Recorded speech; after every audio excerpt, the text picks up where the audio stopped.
పరిశుద్ధ వాక్యం నుంచి 2వ పేతురు గ్రంథం 3వ అధ్యాయం దాని యొక్క 11, 12 వచనాలు మనం చదువుదామండి. ఇవన్నీ ఇట్లు లయమైపోవునవి గనుక ఆకాశములు రవులుకొని లయమైపోవునటియు పంచభూతములు మహావేంద్రముతో కరిగిపోవునటియు దేవుని దినపు రాకడ కొరకు కనిపెట్టుచు దానిని ఆశతో ఆపేక్షించుచు మీరు పరిశుద్ధమైన ప్రవర్తనతోనూ భక్తితోనూ ఎంతో జాగ్రత్త గలవారై ఉండవలను.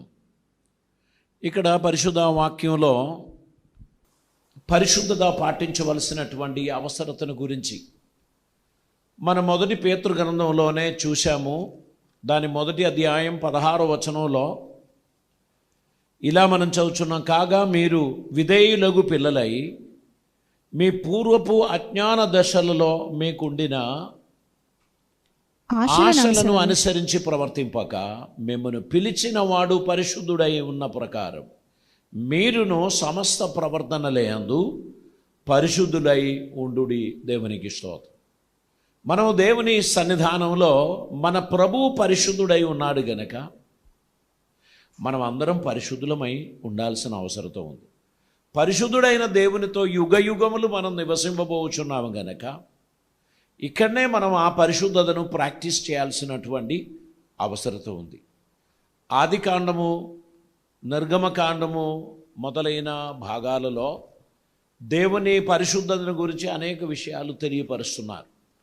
లేవియ కాండానికి మనం వచ్చినట్లయితే అక్కడ మోషే ద్వారా ఇశ్రాయేలీయులకు ఆజ్ఞలు జారీ చేస్తున్నప్పుడు పరిశుద్ధులుగా ఉండవలసినటువంటి అవసరతను గురించి తెలియపరుస్తున్నారు.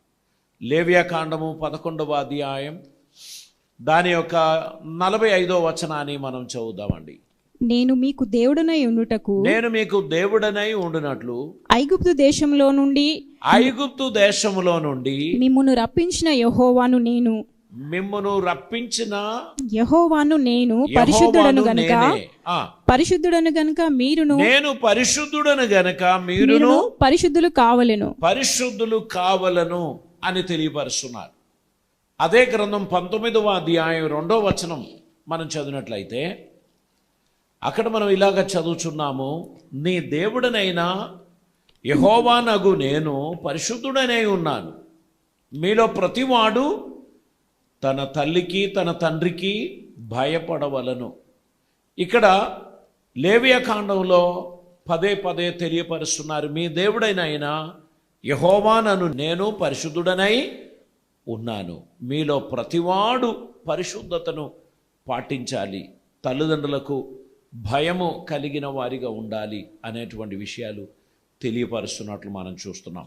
చూడండి, మొదటి దినవృత్తాంతముల గ్రంథం 16వ అధ్యాయం దాని 29వ వచనాన్ని మనం చదువుచున్నప్పుడు అక్కడ కూడా మనం దేవుని పరిశుద్ధతను గురించి మనకు తెలియపరుస్తున్నారు. 16వ అధ్యాయం 29వ వచనం. యెహోవా నామమునకు తగిన మహిమను ఆయనకు చెల్లించుడి. నైవేద్యముల చేత పుచ్చుకొని ఆయన సన్నిధిని చేరుడి. పరిశుద్ధ అలంకారములగు ఆభరణములను ధరించుకొని ఆయన ఎదుట సాగిలపడుడి. దేవునికి స్తోత్రం. మనం దేవుని సన్నిధానములో పరిశుద్ధమైన ప్రవర్తన కలిగిన వారిగా ఉండాలని, మన జీవితం ద్వారా దేవునికి మహిమ చెల్లించాలని, ఆయన సన్నిధిలో మనం పరిశుద్ధతతో అడుగు పెట్టాలని, పరిశుద్ధ అలంకారములగు ఆభరణములు ధరించుకోవాలని చెప్తున్నారు. వెండి బంగారములు ధరించుమని కాదు, మనం ధరించవలసిన ఆభరణమే పరిశుద్ధత. దేవుడు హోలీనెస్ను ఎంతో ఇష్టపడుచున్నాడు గనక మనం అందరము ఆయన సన్నిధికి వచ్చుచున్నప్పుడు పరిశుద్ధతను పాటించాలి అనేటువంటి విషయాన్ని దేవుడు తెలియపరుస్తున్నారు. ఈ లోకంలో మనం నీట్నెస్ పాటిస్తే సరిపోతుంది. పరిశుభ్రతకు పరిశుద్ధతకు చాలా తేడా ఉంది. పరిశుభ్రత బాహ్యముగా కనిపించుచున్న శుద్ధి, పరిశుద్ధత ఆంతర్యములో హృదయములో కలుగుచున్న శుద్ధి. పరిశుభ్రత మన వస్త్రంలో కనిపిస్తుంది, మన ముఖంలో కనిపిస్తుంది, కానీ పరిశుద్ధత మన హృదయంలో కనిపిస్తుంది. అది బాహ్యములో కనిపించేది మన క్రియల ద్వారానే. అందుకే పొగడు మాటల చేత మనం పొగడొచ్చు, కానీ మన లోపల ఉన్న ఫీలింగ్స్ అది ఎవరికి కనిపించదు, అది దేవునికి కనిపిస్తుంది. ఆయన మన ప్రవర్తన మాత్రమే కాదు, మన అంతరింద్రియములను పరిశీలించువాడు. మన లోపల ఉన్న పరిశుద్ధతను గురించి ఆయనకు మాత్రమే తెలుసు. ఈ లోకంలో మనము మనుషులను సంతోషపెట్టడానికి లేక మాన్యతను పాటించడానికి మనం మంచి వేషం ధరించడం, పరిశుభ్రమైన లైఫ్ స్టైల్ మెయింటైన్ చేయడం, ఇవన్నీ మంచిదే. కానీ దేవునికి ఇష్టడిగా ఉండడానికి మన హృదయము శుద్ధి గలవారిగా ఉండాలి. హృదయ శుద్ధి గలవారు ధన్యులు, వారు దేవుణ్ణి చూచెదరు అని అంటున్నారు. మన హృదయ శుద్ధి గలవారిగా దేవుని అడుగుజాడలో మనం నడవాల్సినటువంటి అవసరత ఉంది. ఎబ్రీయులకు రాసిన పత్రిక 12వ అధ్యాయం దాని 14వ వచనాన్ని మనం చదువుదామండి. 12వ అధ్యాయం 14వ వచనం. అందరితో సమాధానమును పరిశుద్ధతను కలిగి ఉండుటకు ప్రయత్నించుడి. పరిశుద్ధత లేకుండా ఎవడును ప్రభువును చూడడు. దేవునికి స్తోత్రం. మనము మనుషులను సంతోషపెట్టడానికి బాహ్యమైన ప్రవర్తనలు సరిపోతుంది, మాన్యత కలిగిన మాటలు సరిపోతుంది. పరిశుద్ధత లేకుండా దేవుణ్ణి చూడలేము అని తెలియపరుస్తున్నారు గనక దేవుడు మన హృదయ శుద్ధిని చూస్తున్నాడు. మనం ఒకరితోని చాలా సంతోషం, చాలా కాలం తర్వాత మీరు కలిశారు, ఐఎమ్ సో హ్యాపీ అని అంటున్నప్పుడు ఆ వ్యక్తి చాలా సంతోషిస్తారు. చాలా సంవత్సరాల తర్వాత కలిసినా నన్ను మర్చిపోలేదు, నన్ను గుర్తుపెట్టుకున్నారు, పాతదాన్ని జ్ఞాపకం చేశారు, నేనంటే చాలా ఇష్టం అని అనుకుంటారు. కానీ లోపల ఉన్న భావాలు ఆ వ్యక్తికి తెలియదు, కానీ ఎవరికి తెలుసు? దేవునికి తెలుసు. దొంగ, నువ్వు నటన చేస్తున్నావే అని దేవుడు అంటాడు. సో మనం జీవితంలో దేవుని సన్నిధిలో పరిశుద్ధత పాటిస్తూ దేవునికి ఇష్టలుగా ఉండడానికి మనం ప్రయత్నం చేయవలసినటువంటి అవసరత ఉంది. దేవుణ్ణి సంతోషపెట్టడానికి మనం ప్రయత్నం చేయవలసినటువంటి అవసరత ఉంది. 2వ కొరింథీ పత్రిక 7వ అధ్యాయం 1వ వచనం మనం చదువుతున్నప్పుడు అక్కడ మనం ఇలా చూస్తున్నాం. ప్రియులారా, మనకు ఈ వాగ్దానములను ఉన్నవి గనక దేవుని భయముతో పరిశుద్ధతను సంపూర్తి చేసుకొనుచు శరీరమునకు ఆత్మకును కలిగిన సమస్త కల్మషము నుండి మనలను పవిత్రులుగా చేసుకొందుము. దేవునికి స్తోత్రం. ఇది ఎవరు చేయాలి? దేవా, నన్ను పరిశుద్ధినిగా చెయ్యి, నన్ను శుద్ధినిగా చెయ్యి అని చెప్పడంలో అర్థం లేదు. ఎవరు చేయాలి? అది మనమే చేయాలి. బాహ్యమైన శుద్ధి మనమే కలుగజేస్తాం, అలాగనే ఆంతర్య శుద్ధి కూడా మనమే కలుగజేయాలి. మనలో ఉన్న కల్మషాన్ని మనం గుర్తుపట్టి మనం దాన్ని దేవునికి ఒప్పుకొని విడిచిపెట్టినప్పుడు దేవుడు మనల్ని ఆశీర్వదిస్తాడు. దేవుని పరిశుద్ధత మనం అనుభవించడానికి తగినట్లు మన జీవితాన్ని మనం దేవునికి సమర్పించాల్సినటువంటి అవసరం ఉంది. అప్పుడు మనలో ఉన్న ప్రతి కల్మషం తొలగిపోవాలి. మనమే మనల్ని పవిత్రపరచుకోవడానికి మనం ప్రయత్నం చేయాల్సినటువంటి అవసరం ఉంది. మనకు దేవుడు జ్ఞాపకం చేస్తున్నటువంటి ఆ కార్యాలను ఒప్పుకొని విడిచిపెట్టి ఒక నూతనమైన సమర్పణ కలిగిన వారిగా దేవుని సన్నిధిలో నడవడానికి మనము ప్రయత్నం చేయాల్సిన అవసరం ఉంది. ఎఫెసీయులకు రాసిన పత్రిక 4వ అధ్యాయం దాని 24వ వచనాన్ని మనం చదువుదామండి. నీతియు యథార్థమైన భక్తియు గలవారై దేవుని పోలికగా సృష్టింపబడిన నవీన స్వభావమును ధరించుకొనవలెను. దేవునికి స్తోత్రం. దేవుడు మనల్ని సృష్టించినప్పుడు ఒక అద్భుతమైన స్వభావం మనకి ఇచ్చాడు. ఎప్పుడైతే పాపం చేశామో అవి మనలో నుండి తొలగిపోయింది. కల్మషం మనలో ప్రవేశించింది, స్వార్థం మనలో ప్రవేశించింది, పాపపు ఆలోచనలు మనలో ప్రవేశించింది. కనుక వాటి నుంచి విడుదల పొందడానికి మనం మనలని పరిశుద్ధపరిచి అప్పుడు దేవుడు తన పోలికగా మనల్ని సృష్టించినప్పటి ఆ నవీన స్వభావము ధరించుకొనిన వారిగా దేవునికి ఇష్టలుగా మనం నడవడానికి మన జీవితాన్ని మనం సమర్పించాల్సినటువంటి అవసరం ఉంది. పరిశుద్ధమైన ప్రవర్తన కలిగిన వారిగా మీరు ఉండండి అని చెప్పారు. ఫిలిప్పీ పత్రిక 1వ అధ్యాయం 27వ వచనాన్ని మనం చదువుదామండి. అక్కడ మనం ఇలా చూస్తున్నాము, నేను వచ్చి మిమ్మును చూచినను ఆ రాకపోయినను ఆ మీరు ఏ విషయంలోనూ ఎదురించి వారికి బెదరక ఆ అందరూ ఒక భావంతో సువార్త విశ్వాస పక్షంన పోరాడుచు ఆ ఏక మనస్సు గలవారై నిలిచి ఉన్నారని నేను మిమ్మును గూర్చి వినులాగున మీరు క్రీస్తు సువార్తకు తగినట్లుగా ప్రవర్తించుడి. ఇక్కడ మనం ఎలా ప్రవర్తించాలి? క్రీస్తు సువార్తకు తగినట్లుగా మనము ప్రవర్తించాలంటున్నారు. మీరు ఏ విషయంలోనూ ఎదిరించు వారికి బెదరక అందరూ ఒక భావముతో సువార్త విశ్వాస పక్షమున పోరాడుచు ఏక మనస్సు గలవారై నిలిచి ఉన్నారని నేను మిమ్మును గూర్చి వినులాగున మీరు క్రీస్తు సువార్తకు తగినట్లుగా ప్రవర్తించుడి. అట్లు మీరు బెదరకుండుట వారికి నాశనమును మీకు రక్షణయు అనునట్టుకు అది సూచన అయి ఉన్నది. దేవుని సన్నిధిలో మనం సువార్తకు తగినటువంటి ప్రవర్తన కలిగిన వారిగా మనం ఉండాలి. అనగా పరిశుద్ధత కలిగిన వారిగా మన జీవితంలోనూ విశ్వాసంలోనూ మన ప్రవర్తనలోనూ దేవునికి ప్రీతికరమైనటువంటి వారిగా మనం ఉండాలని పౌలు గారు మనల్ని ప్రోత్సహిస్తున్నారు. ప్రియులారా, ఈ జీవితం దేవుని వలన మనకు అనుగ్రహించినటువంటిదే. మనం ఈ లోకంలో లోకమంతా మన గురించి చప్పట్లు కొట్టినట్లు మనం జీవించవచ్చు. అందరూ మన గురించి చాలా గొప్పగా మాట్లాడినట్లు చప్పట్లు కొట్టినట్లు చాలా సంతోషంగా మనం ఉండవచ్చు. కానీ దేవుడు మన గురించి ఏమంటారు అనేది చాలా ఇంపార్టెంట్. దేవుడు మన గురించి ఇచ్చే సాక్ష్యానికి చాలా విలువ ఉంది.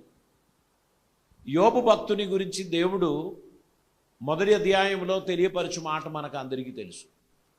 సాతానుతో దేవుడు అడుగుతున్నాడు, నువ్వు ఎక్కడి నుంచి వస్తున్నావు అంటే నేను భూలోకం అంతా తిరుగులాడి వస్తున్నాను.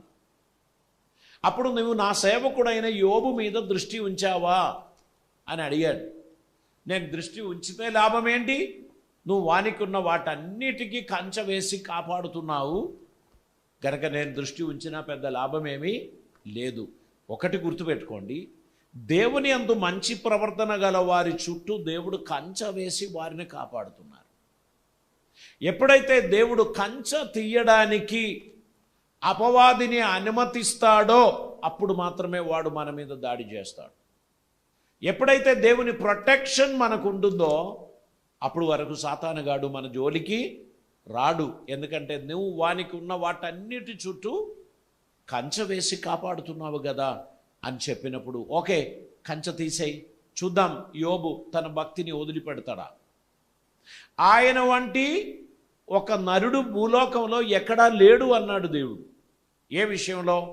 అతడు నీతిమంతుడు, నిష్కళంకుడు, దైవభక్తి గలవాడు, చెడుతనం విసర్జించిన వాడు, అటువంటి వాడు వేరొకరు భూమి మీద లేరు అన్నారు.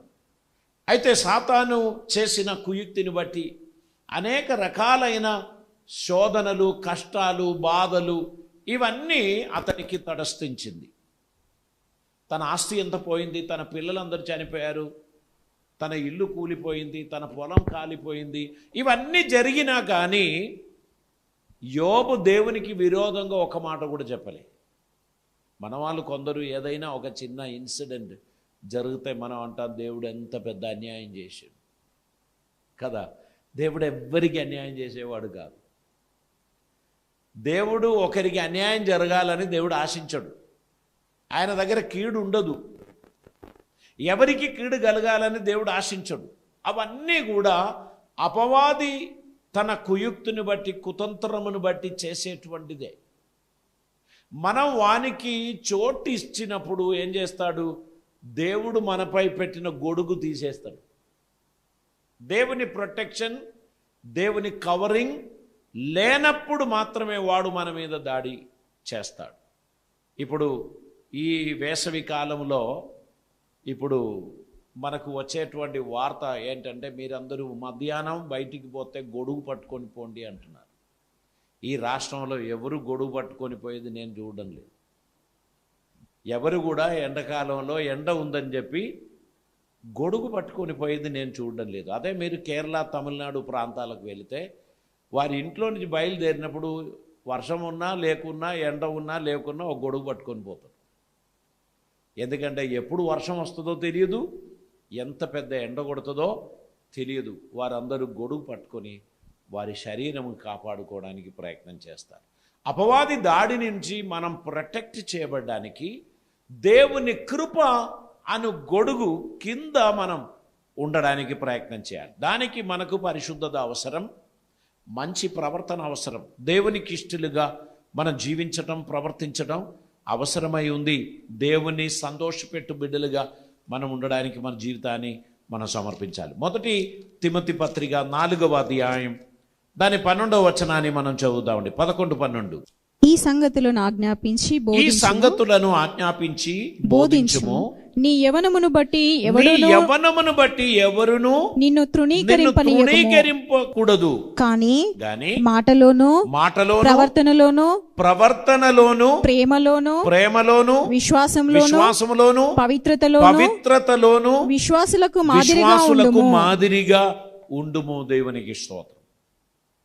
మీరు మాటలే అందు గాని, ప్రవర్తనలే అందు గాని, విశ్వాసం అందు గాని, పరిశుద్ధత అందు గాని తోటి విశ్వాసులకు మాదిరి చూపించిన వారిగా మీరు ఉండడానికి ప్రయత్నం చేయండి అని చెప్తున్నారు. సో మనము మంచి ప్రవర్తన గల వారిగా ఉండాలి. ఎందుకని?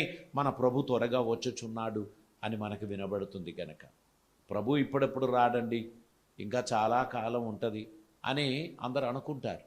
కానీ దొంగ వచ్చినట్లు ప్రభు అకస్మాత్తుగా వస్తాడు. తన కోసం సిద్ధపడి ఉన్న తన బిడ్డలను తన చెంత చేర్చుకుంటారు.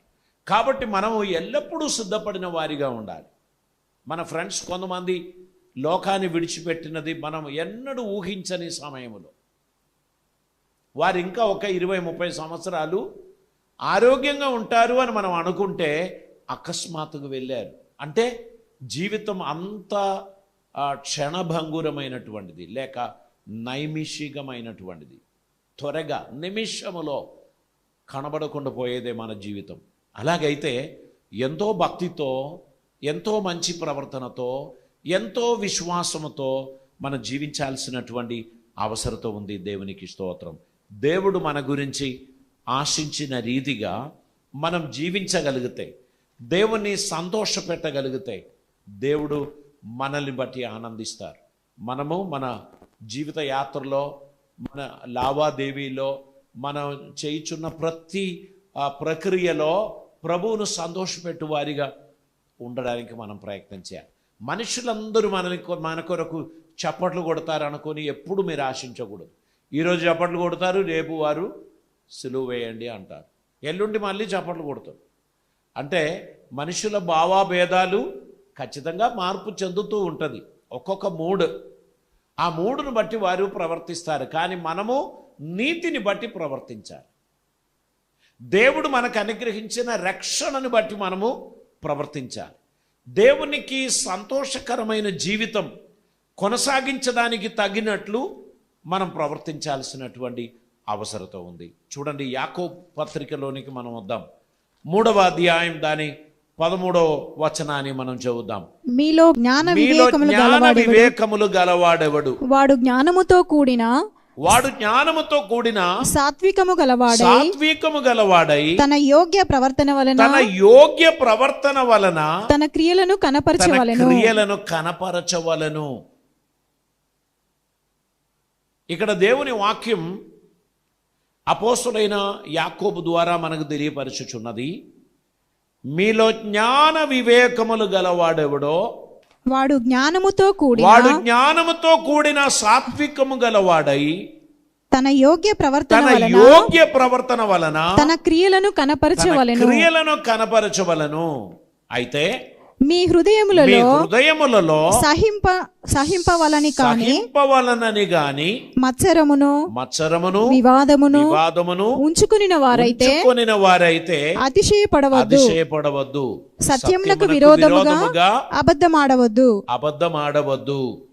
ఈ విధంగా అనేక ఇన్స్ట్రక్షన్స్ దేవుడు మనకు అనుగ్రహిస్తున్నారు. దేవుడిచ్చినటువంటి ఈ ఉపదేశములను పాటిస్తూ ఆత్మీయ జీవితం దేవునికి మహిమార్థంగా మనము పాటిస్తూ మన ముందుకు నడిచినట్లయితే దేవుడు మన జీవితంలో అద్భుతమైన కార్యాలు చేస్తాడు.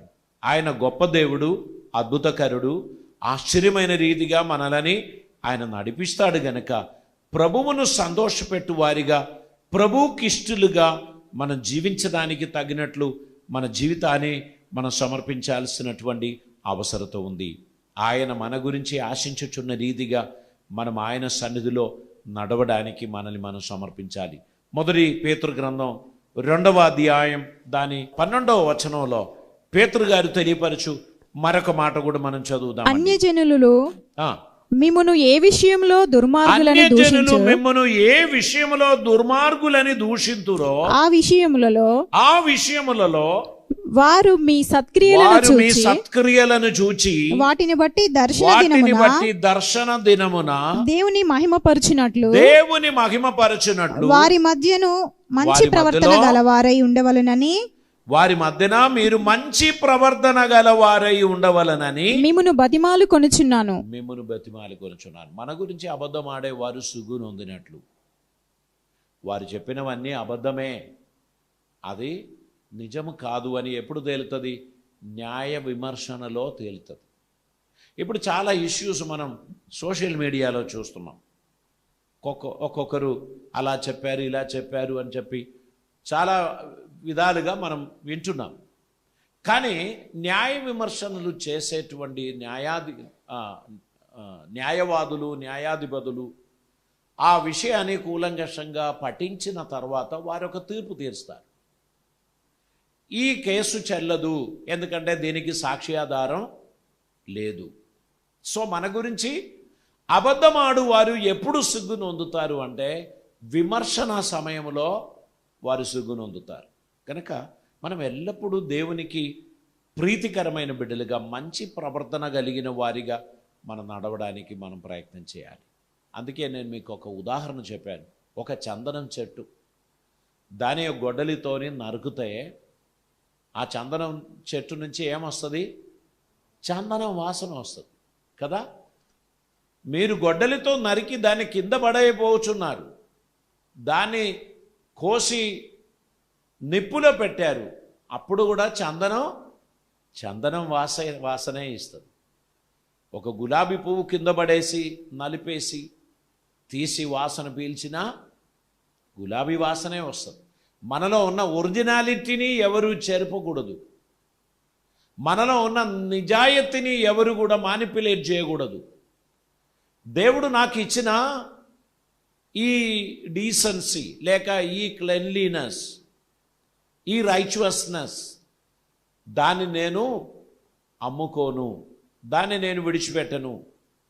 మనం పనికిమాలిన విషయాల కొరకు విలువైన దానిని ఇచ్చామనుకో, వారిని ఏమని పిలుస్తారు?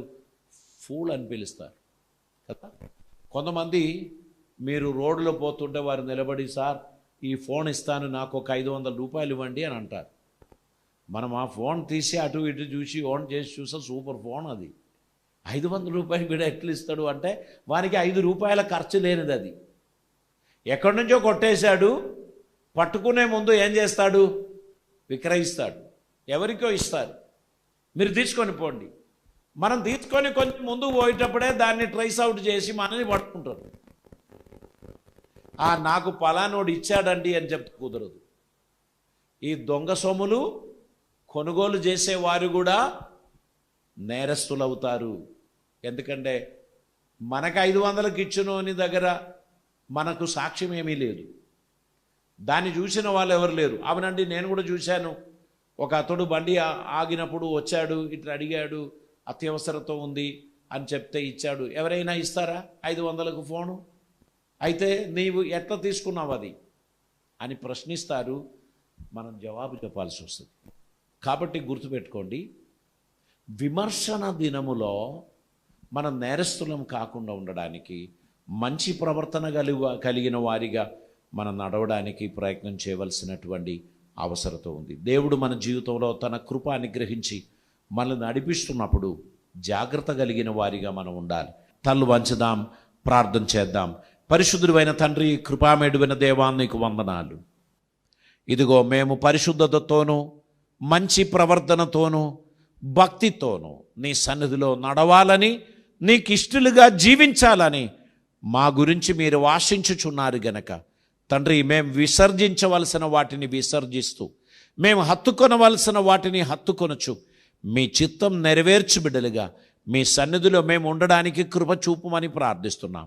మీ సన్నిధి సమాధానము ధారాళంగా మాకు దయచేయమని, నీ కృపలతో మమ్మల్ని నింపుమని, అద్భుత కార్యములు మా జీవితంలో జరిగించి నువ్వు మహిమ పొందమని, మాలో ప్రతి వారిని ఆశీర్వదించమని, మీ సహాయ హస్తం మా జీవితంలో మీరు చాపి మమ్మల్ని ఆదరించి మమ్మల్ని పరిపాలించమని, నీకు ప్రియమైన బిడ్డలుగా మమ్మల్ని నిలబెట్టమని ప్రార్థిస్తున్నాం. మా జాగ్రత్తలు మేము పడడానికి, మాలో ఉన్న మస్టు మేము కరుగదీయడానికి, మేము ఉపేక్షించవలసిన వాటిని ఉపేక్షించడానికి, మేము స్వీకరించవలసిన వాటిని స్వీకరించడానికి తగిన జ్ఞానమును, కృపను మాకు దయచేయమని ప్రార్థిస్తున్నాం. నీ కృపలతో నింపమని, అద్భుతములు జరిగించి నీవే మహిమ పొందుమని యేసయ్య పవిత్ర నామమున అడిగి ప్రార్థిస్తూ ఉంటున్నాం పరమ తండ్రి. ఆమేన్.